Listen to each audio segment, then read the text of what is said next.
Shocking new analysis has revealed that judges have overturned Home Office decisions and allowed asylum seekers to stay in the UK in 51% of cases since 2021. In one case, an immigration judge ruled that a convicted sex offender could remain in the UK because he'd be at risk of mob violence in his home country of Afghanistan. A Bangladeshi man who was locked up for 12 years for murdering his wife successfully appealed the Home Office's decision to remove him by arguing that his conversion to Christianity would put him at risk in Bangladesh. Sound familiar, anyone? The Home Office data also shows that from 2011, more than 50,000 people who were refused asylum have remained in the UK illegally.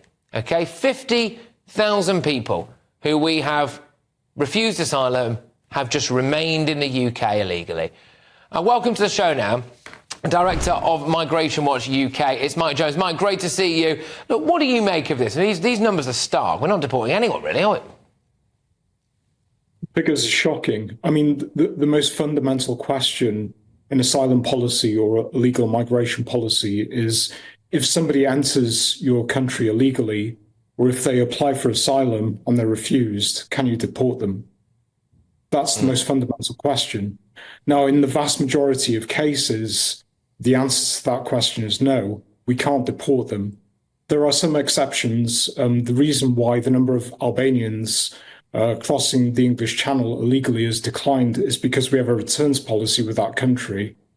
But in most cases, countries are deemed unsafe.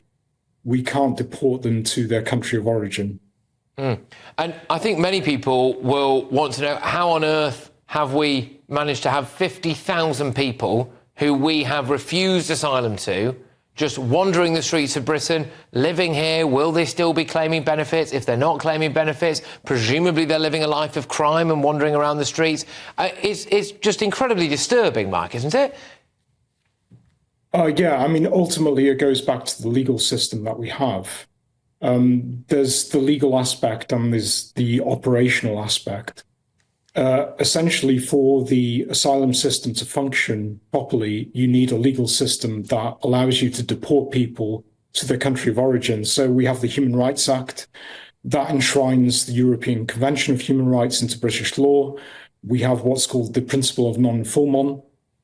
So if somebody is here from an unsafe country, you can't actually deport them to their country of origin. It's very difficult to do this. My personal view is I think this legislation is out of date, it's not fit for purpose. I believe it's de-democratized the asylum system. I don't believe the state can perform its proper duties in terms of enforcing border controls. And yeah, it needs to be changed, but politicians, unfortunately, won't address this. Yeah, indeed. I mean, someone who's, would be at risk of mob violence in his home country of Afghanistan, a convicted sex offender. I mean, what I want to know is, where are all the Afghan women who we should be letting in? Where are all the Afghan children who are fleeing these people? Why is it that we are getting Afghan sex offenders instead and then having to keep them? It doesn't really seem fair. Yeah, I mean, I received a phone call recently from a member of the public, and they referred to a story in the Daily Telegraph, and four Afghan illegal immigrants were being tried for sex offences. And, his argument was, well, the lawyers focus on their human rights, but what about the human rights of the victims? And, there's a huge trade-off here. I think the legal system as currently constituted is incompatible with national security and the democratic will of the British people.